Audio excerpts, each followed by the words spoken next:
10 కిలోమీటర్లు ఎలా వెళ్తాను, ఎలా చేస్తాను అని చెప్పేసి ఒక భయం ఉండేది. కానీ మీ ఊరికి వచ్చిన తర్వాత రియలీ నా జీవితంలో ఒక మంచి విలేజ్లో పనిచేసిన నా అదృష్టం అని భావిస్తున్నాను.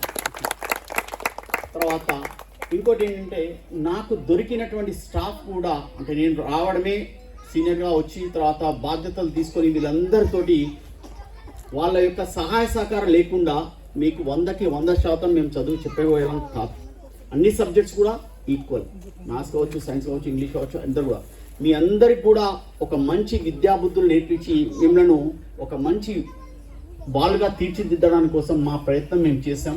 ఒకవేళ ఏమన్నా పొరపాట్లు జరిగి ఉంటే మమ్మల్ని అందరినీ కూడా క్షమించండి. అర్థం అంటే ఏదన్నా మీకు ఇంకా extra things sir.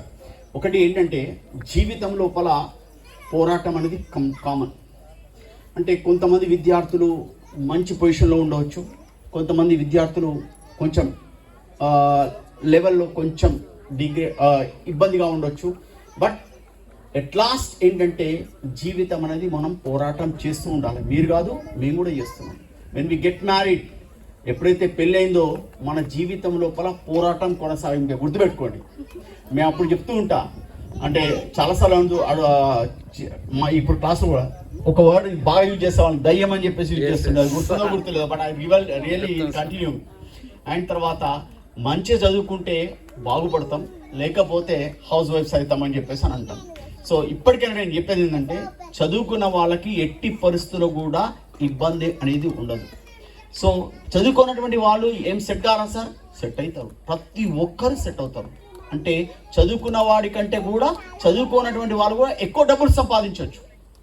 And contract అని, దాని తర్వాత నెక్స్ట్ వన్ ఇస్ బిజినెస్ అని, తర్వాత రియల్ ఎస్టేట్ అని. వాళ్ళు ఏదైతే సమాజంతో లింకప్ అయినటువంటి వాళ్ళు ఎవరైతే ఉన్నారో వాళ్ళు నిజంగా చెప్తున్నా వాళ్ళ తెలివికి హ్యాట్సప్.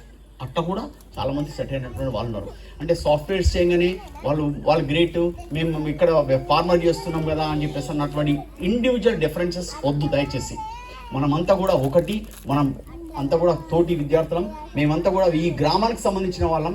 ఈ గ్రామం లోపల మనం మంచి పేరు తెచ్చుకొని మనం గ్రామానికి ఏమైనా చేయగలుగుతామా అన్న ఒక మంచి ఆలోచనతోటి మీ అందరూ కూడా ఒక గ్రూప్ లాగా ఫామ్ అయ్యి ఆ స్కూల్ విషయంలో కావచ్చు, రాబోయే తరంలో ఉన్నటువంటి స్టూడెంట్స్ కావచ్చు, సహాయం చేయమని చెప్పేసి ఏదో కొద్ద ఉడత సహాయం, పెద్ద మొత్తంలో కాదు, ఉడత సహాయంలో పిల్లలకు కానీ క్లాసెస్ కానీ ఇంకా తర్వాత రాబోయే తరం ఇంకా మంచి చదువుకొని మంచిగా సెటిల్ కావడానికి కోసం అని చెప్పేసి ప్రయత్నం చేయాలని చెప్పేసి మనస్ఫూర్తిగా కోరుకుంటున్నాను.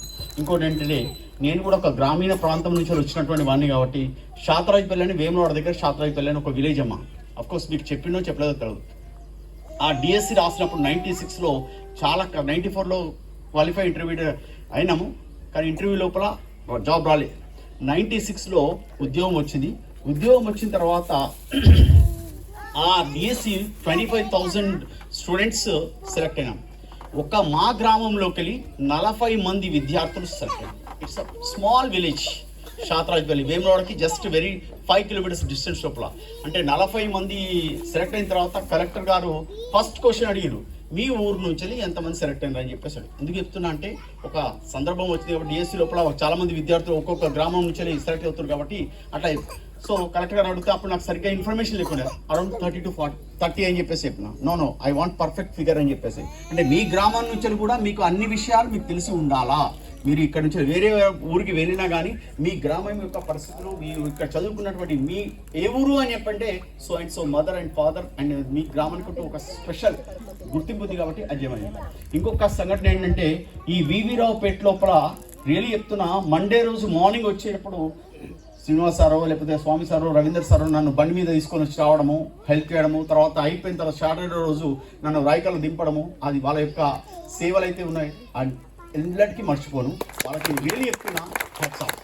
అండ్ తర్వాత మీ ఊర్లో ఉన్నప్పుడు కూడా తిండి విషయంలో కానీ ఏదైనా విషయంలో కానీ పెంబి మల్లేశం గారు ఉండే బీడీ స్కాలర్షిప్స్ కోసం ఉదయం నుంచి సాయంత్రం వరకు కష్టపడితే మీకు డబ్బులు రావాలని చెప్పేసి రాస్తూ ఉంటే రియలీ చెప్తున్నా, మా పరిస్థితి చూసి పెంబి మల్లేశం గారు వంట చేసుకొని వచ్చి మాకు భోజనం పెట్టండి.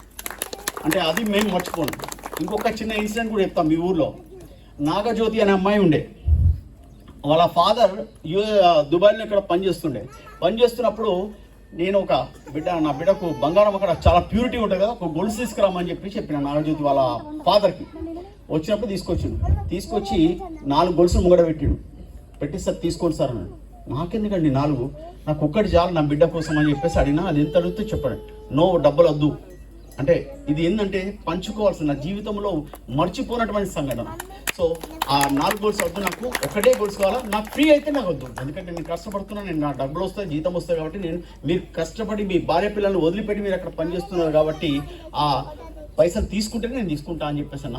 లాస్ట్కి అరకిస్ కష్టపడంగా లాస్ట్కి 10,000 రూపాయలు తీసుకొని గోల్స్ ఇచ్చిండు. అది తీసుకెళ్ళేసి మన తిరుపతి సార్ అని చెప్పేసి ఉండే గుర్తుంది కదా, మ్యాథ్స్ టీచర్గా పనిచేసిండు. అది 17,500 రూపాయలు అంట దాని కాస్ట్ అప్పుడు. అంటే 7,500 తీసుకోవాలి. ఎట్లా మర్చిపోతాను మీ ఊరిని? వెళ్ళి చెప్తున్నా, ఇట్స్ వండర్. ఈరోజు తోటి వారికి సహాయం చేయడానికి, బ్లడ్ రిలేషన్లో ఉన్నటువంటి వాళ్ళకి కూడా సహాయం చేయాలంటే ఎవరు కూడా ముందుకు రానటువంటి పరిస్థితి లోపల మీ ఊరు లోపల అంత మంచి అది చేశారు. So I never forgot your వివి రావుపేట్.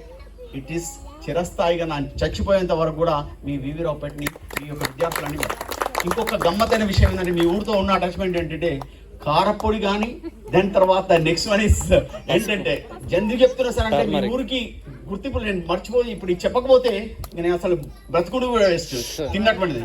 తర్వాత వంట వాళ్ళు కూడా పసుపు కొట్టుకొచ్చి ఇచ్చేవాళ్ళు, అలసంతలు తీసుకొచ్చేవాళ్ళు. అంటే రిచ్ క్రాప్స్ పండిస్తున్నారు కదా మీరు, పసుపు, దాని తర్వాత అవన్నీ రిచెస్ట్ విలేజ్ అని చెప్పేసి కూడా అప్పుడు చాలా మంది చెప్పడం వల్ల ఈ ఊరు సెలెక్ట్ చేసుకున్నా. బట్ తొందరని 3.5 yearsలోనే మంచి చదువు ఇచ్చి వెళ్ళినాం. మీకు ఏం అన్యాయం చేయలే. దేవుడు దయవల్ల మీరందరూ కూడా మంచిగా సెటిల్ అయిపోయి భవిష్యత్తు కూడా మీకు అందరూ దేవుడు ఆ సంపూర్ణ ఆరోగ్యం ప్రసాదించామని చెప్పి మనస్ఫూర్తిగా కోరుకుంటూ థ్యాంక్ యూ ఎవ్రీవన్.